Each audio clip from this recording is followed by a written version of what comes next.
Evening. How are we? What are we? We are Wednesday evening. Hope you have had a great day. Coming on with a bit of an update for my BRCA 2 journey.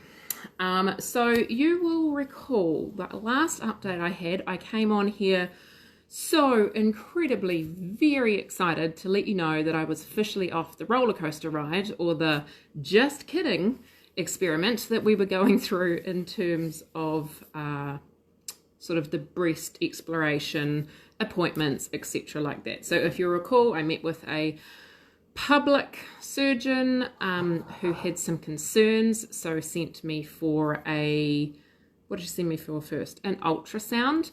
They did the ultrasound and went, just kidding, you're totally fine. Then I met with a private surgeon who said, oh, I really would like to get a mammogram. Got the mammogram and they went, just kidding, you're totally fine. Yes, mammogram. And then I was told, actually, no, we're going to send you for an MRI. Went for the MRI and came back with a, just kidding, you're totally fine. Then was sent back for some ultrasound guided biopsies. Got there, was gowned up, ready to go, and they were like, just kidding, you're totally fine. So with the ultrasound on the left breast, which is where they had identified a dense mass, the radiographer, I believe his title is, the man with the ultrasound, couldn't find any areas of concern whatsoever. He did note that I had quite a few cysts around the area and sort of surmised that that's likely what was picking up. The right breast, where they had felt that there had been a tumour, he found a dense collection of cysts and said that's absolutely what they've seen, so definitely no need to follow up. So, Tuesday morning, so I went out on the weekend. So far to say that I even had a drink, and a few of me and my friends went cheers to the fact that I finally had this, final bill of health. Like, there were no more tests coming. There were no more opportunities for anybody to go, just kidding, we want to check a little bit more.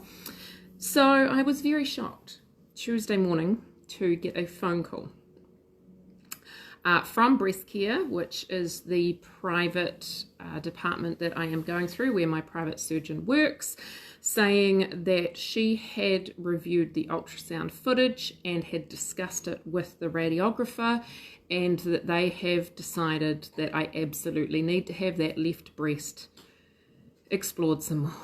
So they have right breast, we're good to go. Everybody's happy with that one. We're now just going back to the left breast. So I have now been referred for an urgent MRI guided biopsy. Didn't even know this was a thing. Have done a little bit of Googling.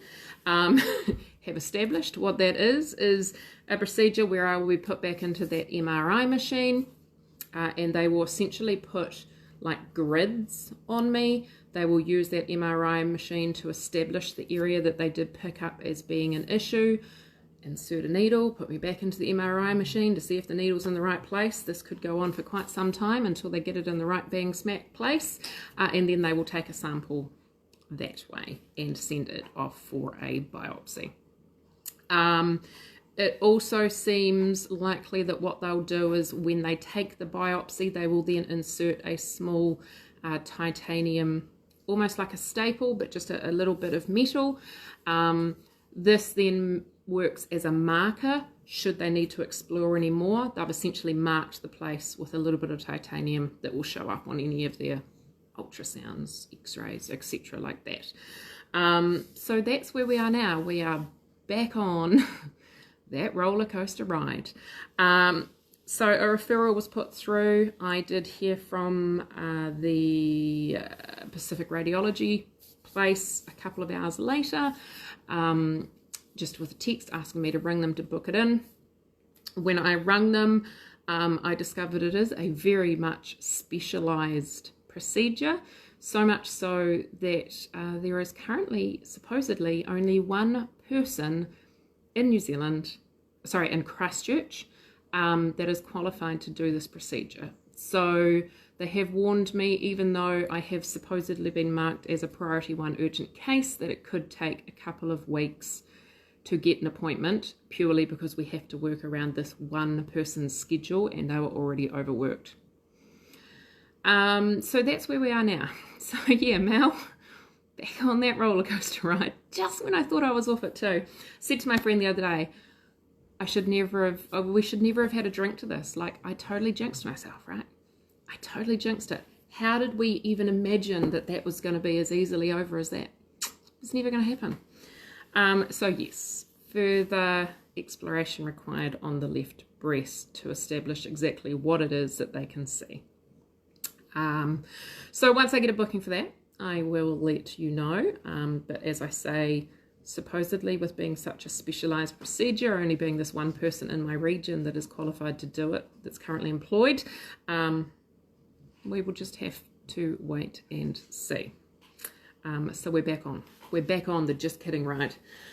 Morning, Hannah. You must be in a different part of the world. It is currently 10 to 10 at night here on a Wednesday night.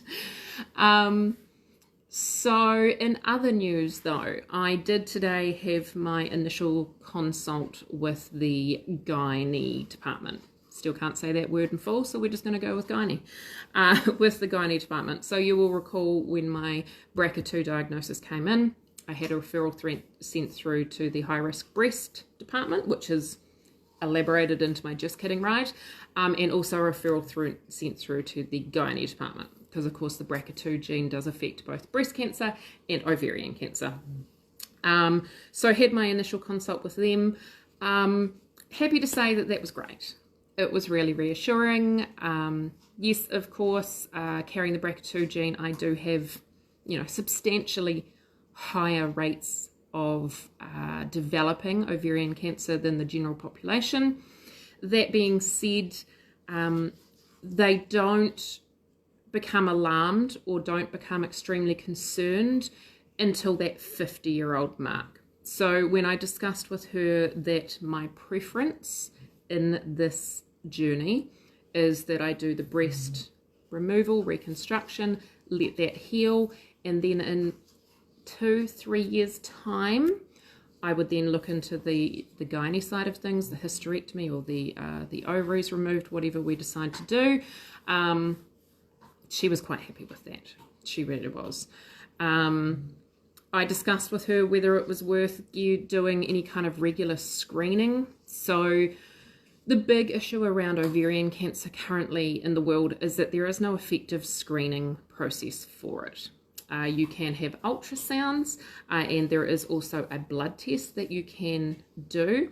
These are considered very low, just not accurate. They're not regarded highly in the gynae world as effective screening processes, to the point that she actually advised that I don't even bother at this point. She said if you get to 47, 48 and you're still not ready to commit to having the ovaries removed or whatever procedure it is that we decide to go down the line of, then yep, sure, let's do it. But at this point, she said there's really no bother. There's really no point. I just need to be super vigilant. I need to know any signs of ovarian cancer, and any even niggle that could be it, I need to be going and getting checked out. So in terms of the fact that I'm not ready yet to medically close the door on having another child, she's more than happy for me to wait a couple of years. So that was really reassuring. That was good. I also discussed with her the fact that I do have the Mirena and that I have had that for close to 20 years now, which of course is an IUD. And I said to her that at my initial consult with a breast surgeon in the public sector that she had been quite alarmed about this news and had effectively said to me, go to your GP tomorrow and get that taken out. Of course, this person is a gynae specialist, and she specialises in the BRCA1 and 2 area, very knowledgeable on it. She actually took the time on the phone with me to do a whole lot of Googling, and she said there is absolutely no evidence to say that it is an issue. She is more than comfortable with me to keep my Mirena in, more than comfortable that if, obviously you can only have it in for 5 years, if it's due to be replaced before I'm ready to have my surgery, that I have it replaced. She was not concerned in the slightest, especially considering that I do use it to manage the symptoms of my endometriosis. So that was good. That was another relief. I had already decided I wasn't getting it out. I was prepared to manage the heightened risk around the cancer by keeping it in due to the symptoms that it helps me with my endo. But to know it's not even an issue was really reassuring. So again, it just goes to show that even though that first surgeon that I spoke to was a breast specialist, and she did pretense any of her conversations around the gynae stuff by saying, look, I'm a specialist in the breast field, but I have an interest in BRCA, so I follow it all. She really shouldn't have said anything. It wasn't her area of expertise. And she put a whole lot of concern into me for really no reason. And the specialist on the phone today agreed and said that it's not good enough and it's something that she's going to look into, because she had copies of the notes from that initial consult anyway, because it was all through the public sector. So she agreed. She actually apologised on behalf of that surgeon and said that that should never have been told to me, because it is just simply incorrect. So that was quite nice. So it just goes to show, listen to the specialists in that area and nobody else. So yeah, I guess that's a bit of good news. So in terms of my referral through to the gynae department, they are only, the furthest they are able to push you out for a further consult is 1 year. So due to that, she has discharged me from the gynae department, because within a year I'm not willing to go down the line of booking this surgery in, and she was quite comfortable and more than happy with that line of thinking. So she has essentially discharged me. But it is sitting there ready to be picked up. So she recommended that I wouldn't want to wait any later than sort of 46, 47. And it's as simple as going to my GP and saying, hey, can you flip this referral through? They will pick it up again and we will run with it. Reality is, I will probably do that through the private sector as well. This, of course, was a public sector person. But, you know, it just shows that she's more than happy. So I'm 40 later this year. So she's more than happy for me to sit on this for 7 years, as long as I'm hypervigilant to any of those symptoms and getting them checked out. She did, of course, pretense this with the fact that, you know, ovarian cancer is called the silent killer for a very good reason. Ovarian cancer is one that develops internally, obviously, and most cases, I don't know the percentage, but her words were most cases do end up being fatal. And this is because before it shows itself, it has already got to such a late stage. And none of those screening processes pick it up until you're already at a late stage. By the time the screening process picks it up, you've already got it. So as long as you're vigilant to any symptoms, that is the best course forward. So yeah, she said it's actually well known as the silent killer in the medical world for that reason. It's just nothing that only extremely lucky people have it picked up early. So yeah, obviously it's a risk. That being said, ovarian cancer is a risk to the entire population. My risk is just a little bit higher. So I'm comfortable to live with that risk at the moment, especially when she reviewed my family history. Obviously through the BRCA2 gene being hereditary. Of the known cases that we have the information and the data on, the youngest death was a great-grandmother, I think is where she fits in her early 30s. That was from breast cancer. The earliest record we have of ovarian cancer was in the late 60s. So her take on it was absolutely, she agrees with me that breast should be a priority, because my family hereditary line shows that breast cancer shows up before ovarian cancer. So we'll just keep rolling like that. On some exciting news, I have done a little bit more research on the whole nipple thing, going back to the the breast reconstruction. You may recall me saying that when you have a breast reconstruction, you essentially get 3 options. They can cut around your areola, remove your nipple, reconstruct the breast, shove that back on and hope it takes. Now the nipple portion represents kind of 7 to 10% of your breast tissue. So obviously I'm having this surgery as preventative surgery, wanting to prevent my risk of getting breast cancer. By putting that nipple back onto my body, I'm putting 10% of that risk back. So for me, that's a no-go. You can also have nipples reconstructed, fairly common procedure, or you can just be completely with no nipples, and then a lot of women actually end up going and getting cosmetic tattoos done. I've been playing around with this thought for a while and what my preference would be, and I have officially decided we're going to go no nipples and we are going to get them tattooed on. And I have found one of New Zealand's most recommended and highly awarded cosmetic tattooist that specializes in nipple tattoos, and it just so happens she lives about half an hour from me in West Melton, so it's like it's meant to be.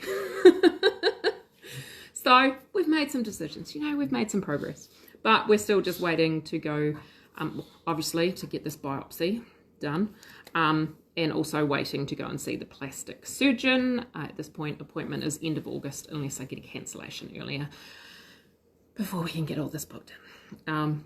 But that's an update from me.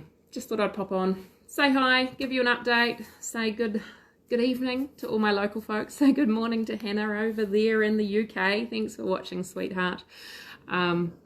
Yeah, that's how we roll. We're officially back on the roller coaster. Just when I thought I could get a full night's sleep. Nope. I know, right, Jackie? No more headlights on a cold day for me. See? Win-win. All right. Have a fantastic night, ladies.